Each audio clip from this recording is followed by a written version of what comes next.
to more Fanime. I'm your fan of more anime.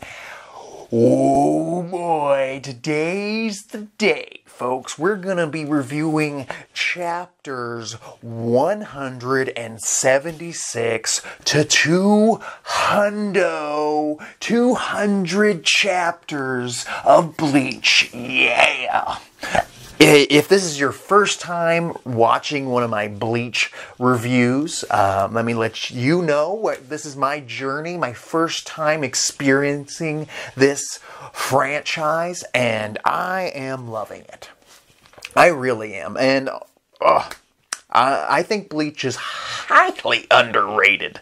As a fan of Naruto and One Piece, finally absorbing this Bleach knowledge, I have to say it definitely deserves the spot that it has on the big three from the manga of the, early to mid 2000s. I think it's better than Yu Yu Hakusho. I love Yu Yu Hakusho. I do. And the first vibe that Bleach gave me was a Yu Yu Hakusho vibe. And it still does, feel like that to me when I'm reading it. I have that kind of energy, the Yu Yu Hakusho energy, if you know what I'm saying. And I think that Bleach surpasses it in quality and storytelling and character development and badass characters. I do think that Yu Yu Hakusho has a few really great characters like Hiei and Yusuke and Kuwabara, the four mains. But I mean, so far Bleach has really impressed me since they introduced all the Soul Reapers in the Soul Society arc. They really have. And the build to Ichigo versus Byakuya was great. Such a good build. Like, the best fight, I would have to say, was either Ichigo versus Kenpachi or Ichigo versus Byakuya, which makes sense. They're both powerhouses. It makes total sense. And now that we're kind of leaving that area, it feels like everything from the beginning of Bleach led to the point where Byakuya fought Ichigo. Now it feels like we're starting fresh. All these new characters, because the author of Bleach introduced so many new characters during the Soul Society arc that it was almost jarring to the point. That would be my only complaint about the Soul Society arc, is there were so many characters it was hard to keep up with. Like, I still haven't memorized their names yet. Eventually I will. Hold me to it. I'll do it. I got most of them, but like the more obscure Soul Reapers, no way, son. I like a lot of them. And I feel like at the beginning of the story, you have Chad or a Hime, you got Ichigo, Rukia. They're all great.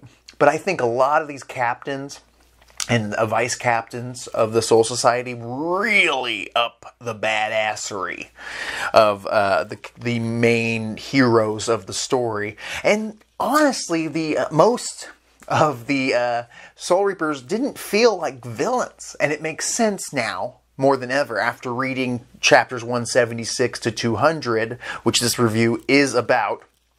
It makes sense that the Soul Reapers weren't meant to truly be villains, because they're becoming allies to Ichigo now. They're almost more important than characters like Chad or Hime, story-wise, character development-wise, because I'm not even sure how much more development. Maybe, I don't know.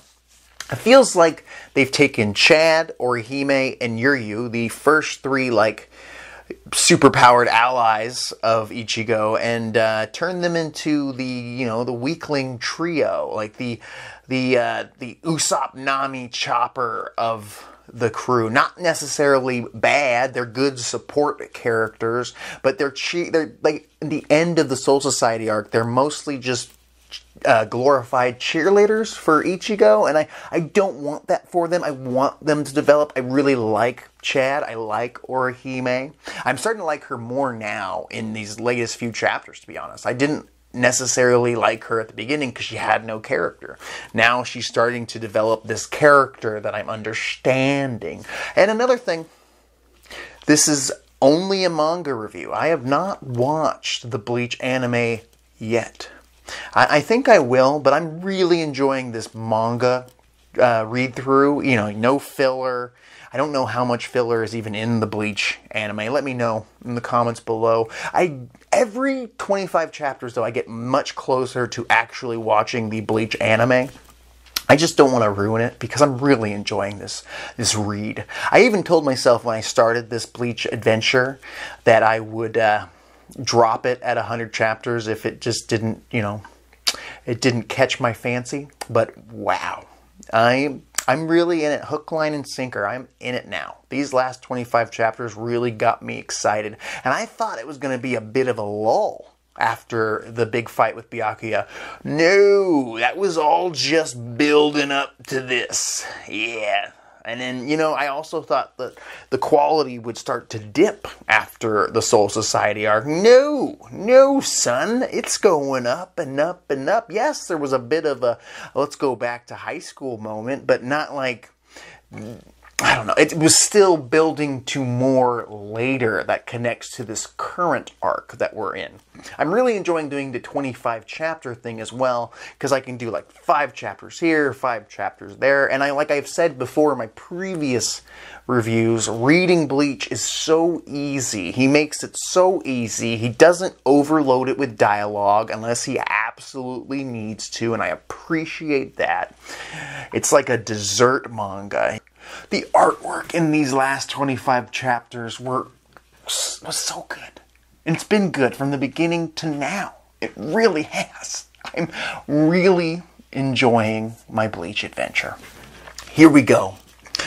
Beginning, we kind of end on chapter 175. We end with that big fox-faced, was it a fox or wolf-faced Soul Reaper captain guy comes up with his giant Bankai, and he tries to attack Aizen, who completely stops it by himself without much effort. Aizen, wow! The minute he took his glasses off and showed us what he really looks like, it made me think of that, I think it's a meme, a SpongeBob meme with Squidward, where he's like, oh no, he's hot! I just think that was hilarious, because he's been hiding, he's been in disguise this whole time. At first, when they revealed that Aizen was the villain, I was like, this guy? This dude wearing glasses and whatnot, he's the villain? Yes, I didn't expect it, but I don't know if I wanted it. But once he revealed his badassery, I'm ready for it. I'm ready to see Aizen and Ichigo go at it. I mean, yes, Ichigo got destroyed the first time they went at it, but I know that guy's going to grow.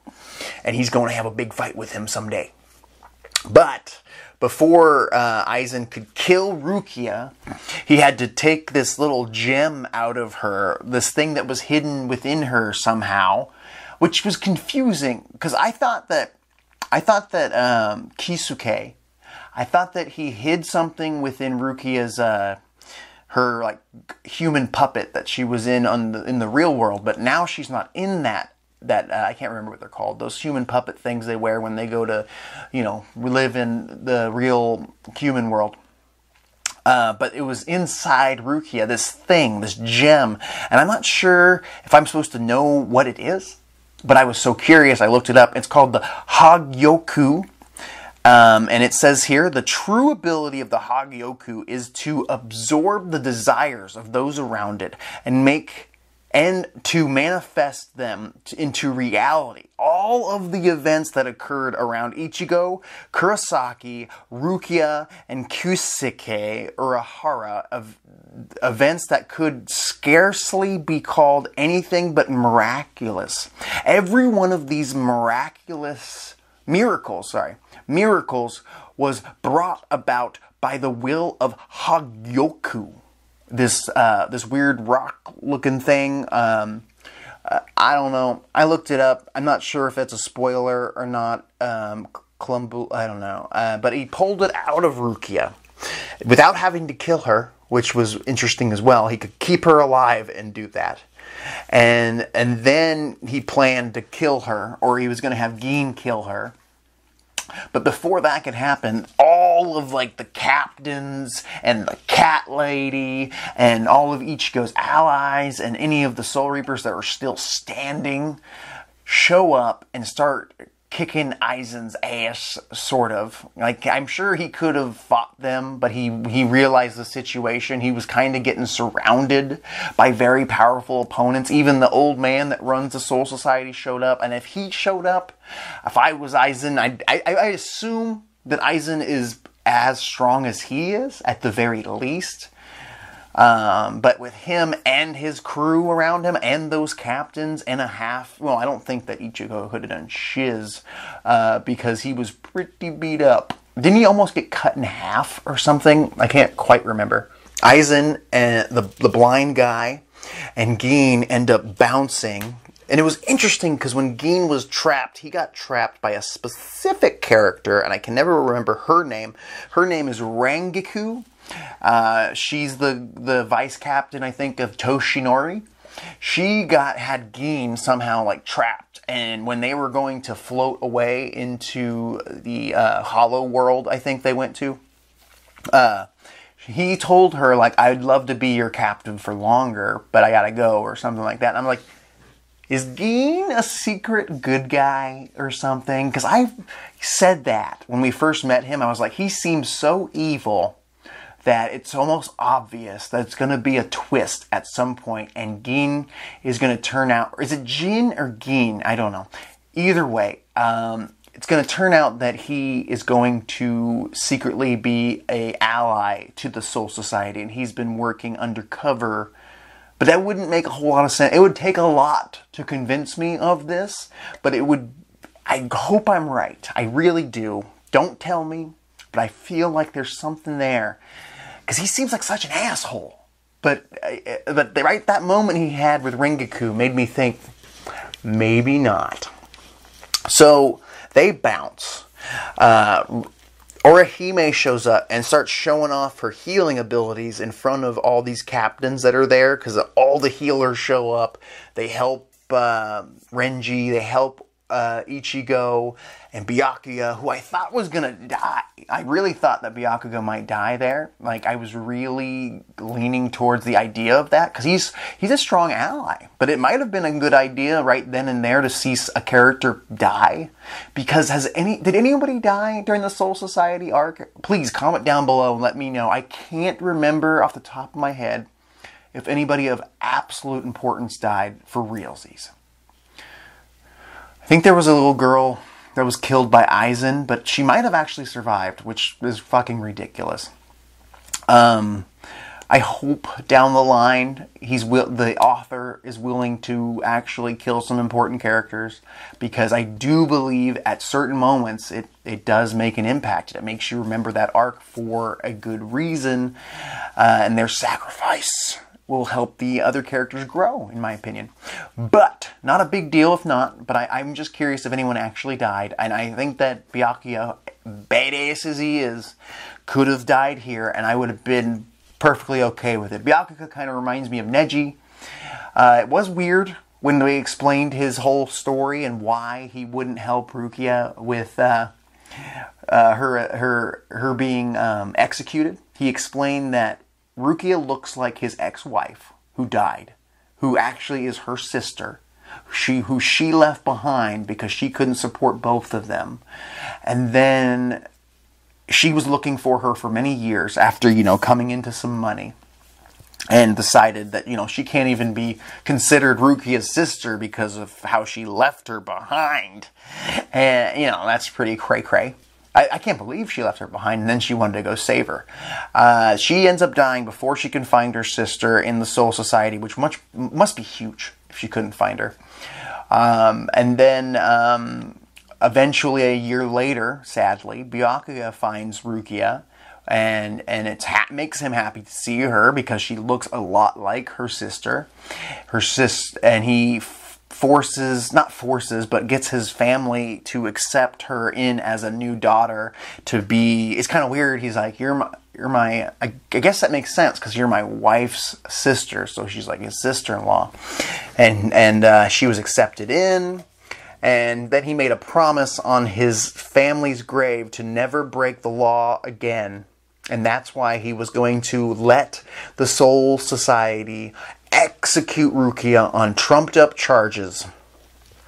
I find that, I don't know, I don't like that. I don't like that whole explanation to why he wasn't going to help her and why he was being such a dick.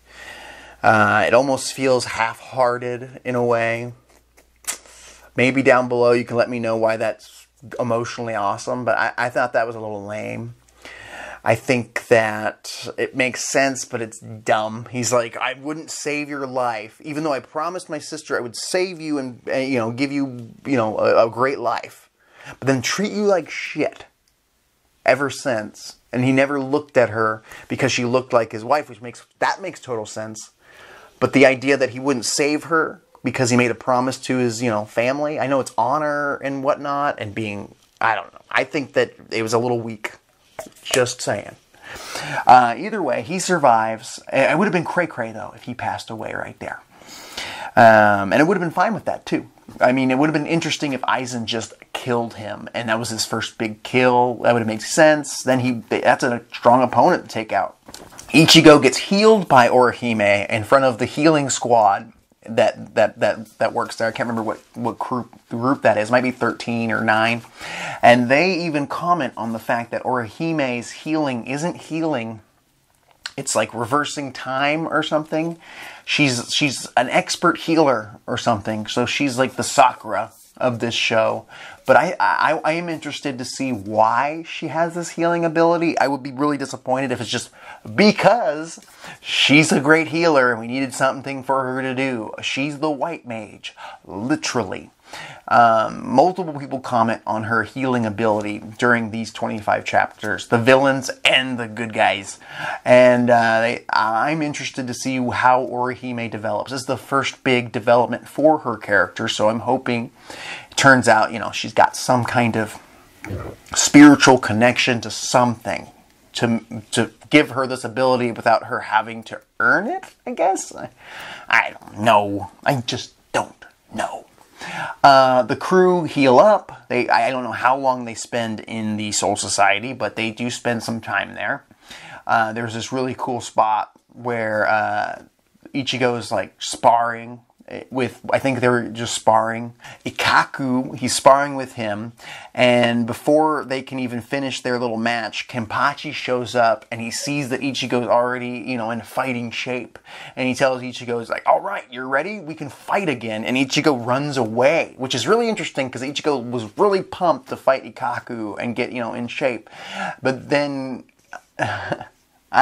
he's scared of Kenpachi, which I understand because Kenpachi's an absolute badass and my favorite character of this series.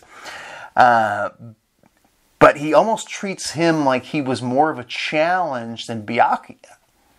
And, you know, Ichigo got stronger between those 3 days or whatever, between that fight and that fight. A few days after his, you know, bloodily, you know, almost dying in Kenpachi's hands, he took on Byakuya. But he treated Byakuya, he's like, I never want to fight you again because he's an absolute monster. But I really am hoping that we get to see Ichigo versus Kenpachi again someday. And I'd love to see Kenpachi face Byakuya someday. Because those two guys kind of seem like they're on the same level, but in different ways. Different styles of battle that I want to see clash. Opposite, you know, they went in different directions to become strong, and I want to see how that fight will shape out. I really hope, fingers crossed, some reason Kenpachi and Byakuya have to go at it. Two of the toughest opponents that Ichigo has ever faced and conquered. The crew end up leaving the Soul Society, and Rukia decides to stay behind, which is kind of crazy. But the whole Soul Society is changing after the Aizen situation. Like, that changed everything. They had no idea they had a spy there the whole time. Yeah, Ichigo's like, I'm just happy you're okay, Rukia. You stay here. I'll go home. I'm tired.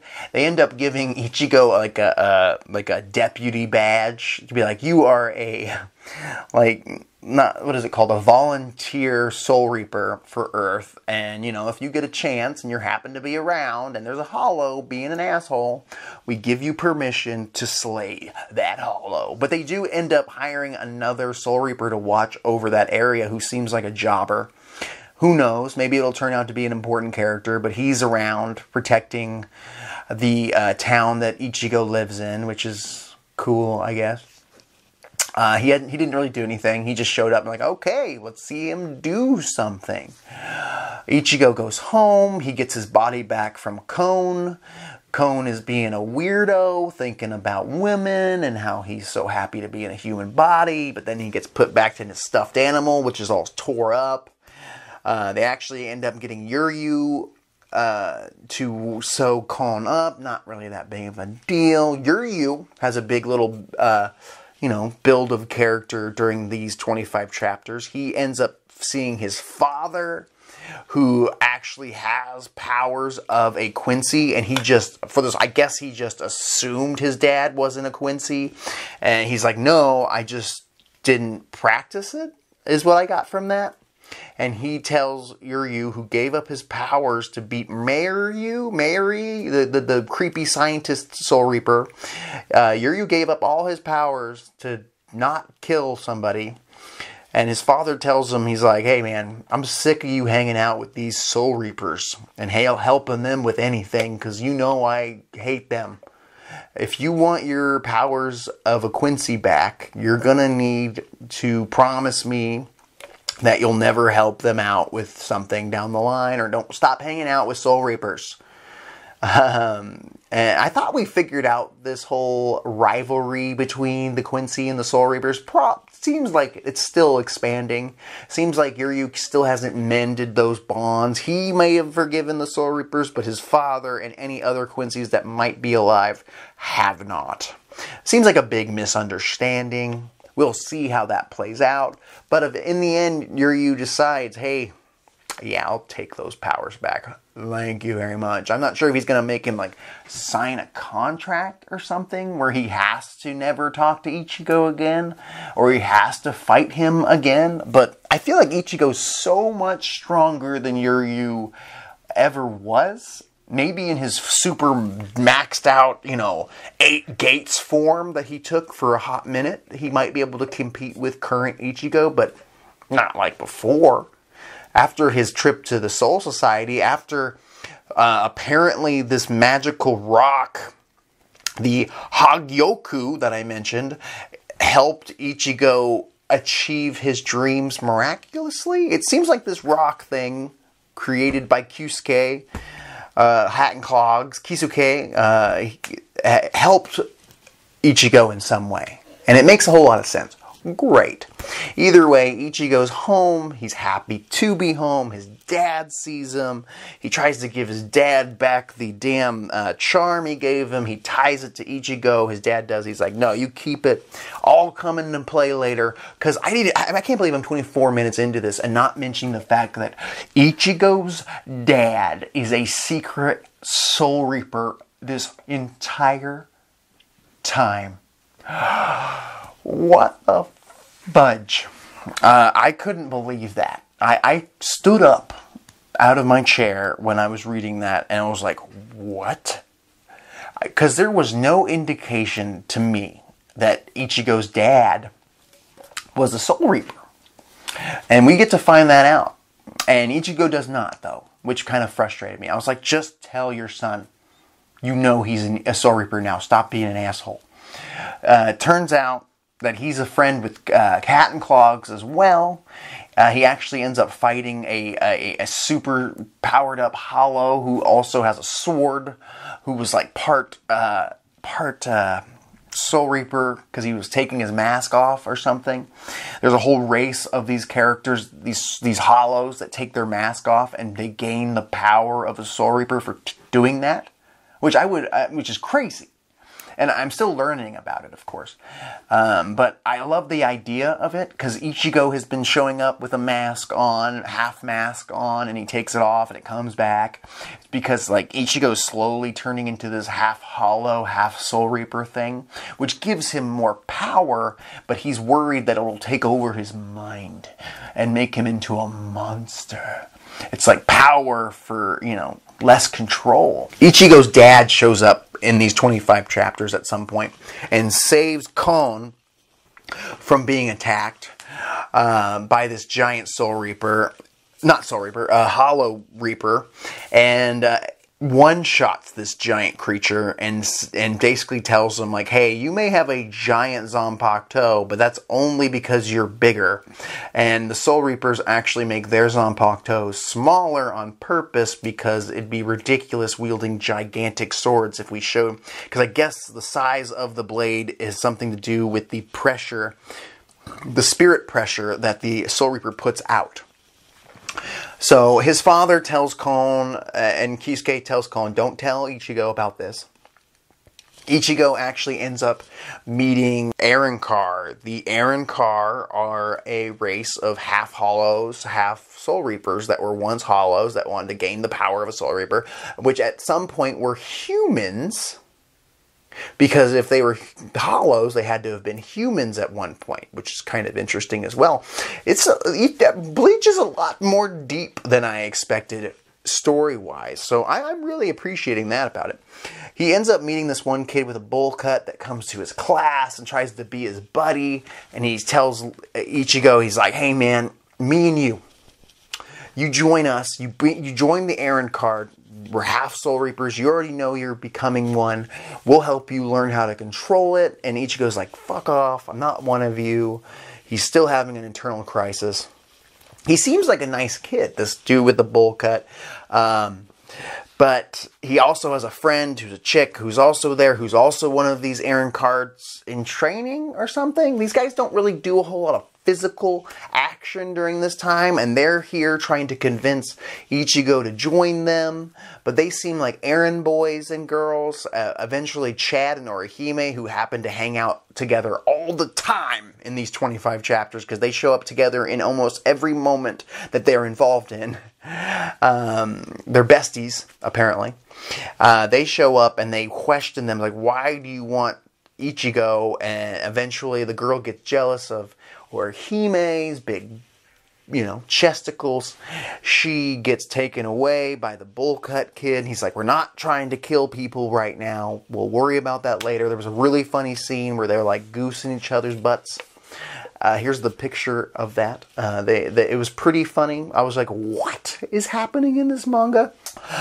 Later, we have the penultimate moment when basically Bleach decides to do a Vegeta Nappa moment where these two Arrancar who are actually developed, one of them is named Cypher and one of them is named Yami, I believe. Yami and Cypher. One of them is the big brute who's not as strong as the little Cypher guy. Turns out these guys used to be hollows, and there's like 3 classes of hollows that, can become these, and one of them's the medium class, and Cypher's the hardcore version.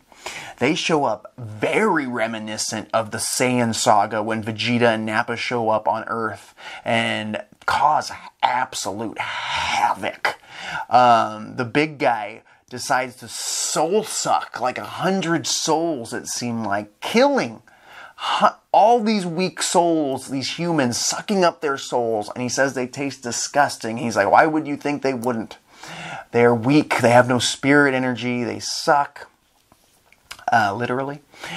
Which was a really cool scene, but I just thought the homage, this was definitely inspired by the Vegeta Nappa showing up on Earth moment in Dragon Ball Z. Look at this. Like, it is exactly like that moment, and I appreciate that as a longtime Dragon Ball fan. I was like, wow, that's really cool. Almost better done than that situation. They show up and start causing havoc. They almost kill one of Ichigo's classmates, the girl that... Orihime's best friend. who happens to seemingly have a decent amount of spirit energy. I hope they develop her. I do. I like her. Eventually, Chad shows up like a badass and saves her, tells Orihime to take her away. I'll keep him busy.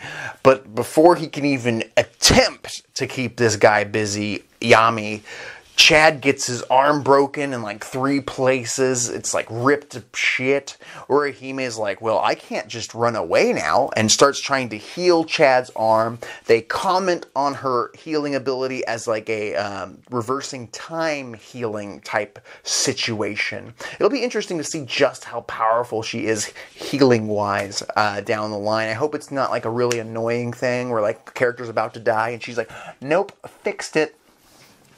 She is trying to save him and attack and keep the opponents busy until Ichigo or someone else with higher abilities could save them. Ichigo does show up and cuts Yami's fucking arm off in a badass scene. His arm just off. Almost instantaneously, and I was pumped. I was like, okay, here we go. The battle begins. Ichigo's gonna beat this dude, and he's gonna go one-on-one with Cypher. It's gonna be awesome. And I was wrong. Because Ichigo is having this internal battle where he's still fighting the hollow version of himself. And he doesn't want to take all the power he has because he knows it's going to taint him and he's going to be taken over. So he's kind of like conflicted here. But luckily for him, Hat and Clogs and Cat Lady show up and they rock these fuckers. They beat the shit out of Yami. Yoriochi, the Cat Lady, beats the crap out of this Yami guy, but later does reveal that it caused her major damage to her left and right arm, or left leg and left arm, just from attacking this dude because their skin is so hard, they're so strong, which is interesting because it looked like Kyusuke and her, they had this in the bag, but really they were kind of flexing on them, trying to scare them back into the hollow world. Cypher decides to strategically go, whoa. We have 2 captain-classed Soul Reapers here. We have Ichigo, who's pretty strong and actually could be stronger than me if he had control of his abilities. I'm going to go, but he does even say, like, you know, we're going to run away, technically, but you know that if you had to keep defending Orihime and Chad, well, I attacked you, you would lose, or you would at least lose them, which was pretty badass. Cypher leaves, he goes back to Aizen, he's working for Aizen, he pulls his eye out, very Naruto-esque like, and then breaks it. It shatters and it shows all the other Arrancar, like what happened. He says that he doesn't feel like Ichigo's a threat. There was no reason to kill him. But another guy who has a half-hollow mask, who looked cooler than Cypher, in my opinion, says, you're just a bitch, and you're just weak, and you're scared, and that's why you didn't kill him. It's not because if he was too weak, you wouldn't have done that. And Ayami's like, it wasn't just Ichigo, duh. Which I kind of get, but at the same time, I was like, why did Cypher let Ichigo live if he could have killed him? I don't think he could have taken on both of them at the same time. Cat Lady and Cat and Clogs. Eventually, they end the conversation. Cypher is told that, you know, Ichigo is his responsibility now. But the dude with the half mask ain't done. The dude I thought that looked cool, that I should just look his name up. So maybe I can remember it someday. His name is Grim Jiao. Grim Jiao is actually pretty badass looking. He has like almost Gohan-like hair. He's got blue hair apparently. You can't tell that in the manga. But he takes a crew of the Erangard. They show up in the Earth Realm. Luckily, around the same time, a crew of Soul Reapers show up. A crew of, not a bunch of vice captains, really. And Toshinori, luckily, because he's a little ice dude. Can't wait to see him fight.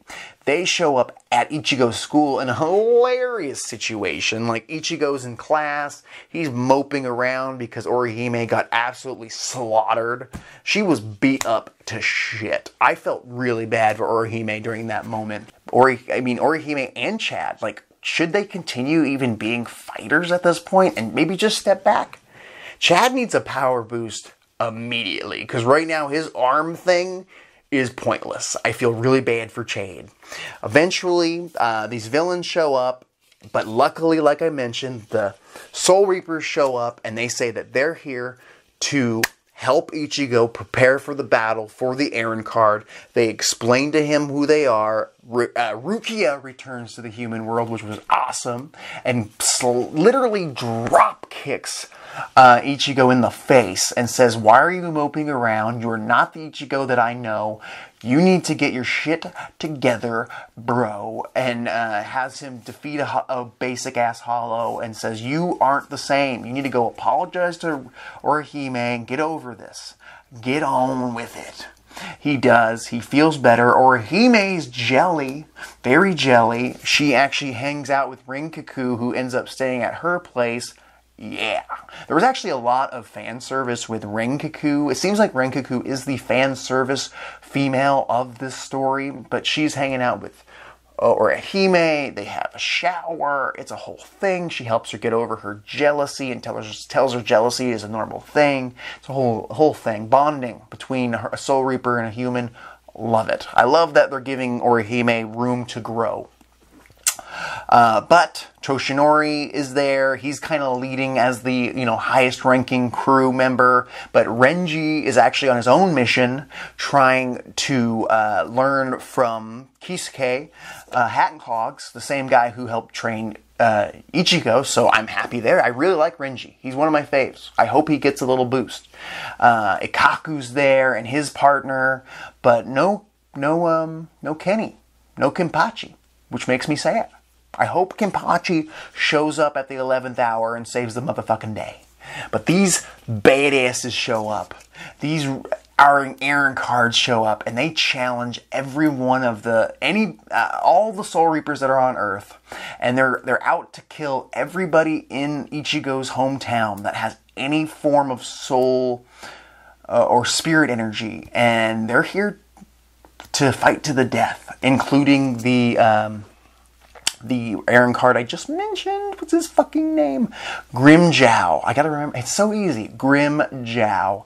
He seems like a threat. These other guys also seem like threats, but not as much as that Cypher guy did.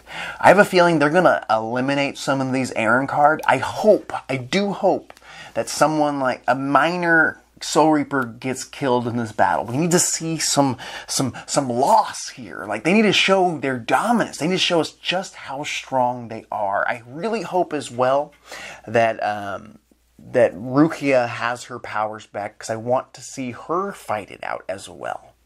We are right on the verge of another major battle in Bleach, and I am pumped. If you ever said at any point that you weren't going to start Bleach because you felt like it was nowhere near as good as One Piece or Naruto, you're wrong, because it's right there. It's holding its own with Naruto in my mind. In my opinion, it's very good and underrated. And I mentioned that at the beginning of this video. I'm going to mention it now. I'm very excited for the next 25 chapters. The next video is going to be 201 to 225. And I feel like it's going to be a war. These Aaron cards aren't going to give up. We need to have a little bit of a training arc for characters like Renji and Kenpachi and Ichigo, so they can get stronger, so they can compete with them. But I feel like we're about to have a major battle at the beginning of these 25 chapters, then a training arc, then a major battle again. I can feel it. This is More Fanime. What did you think of this review? Please comment down below. What do you think of Bleach? I'm loving it. Ba-da-ba-ba-ba. I'll talk to you later.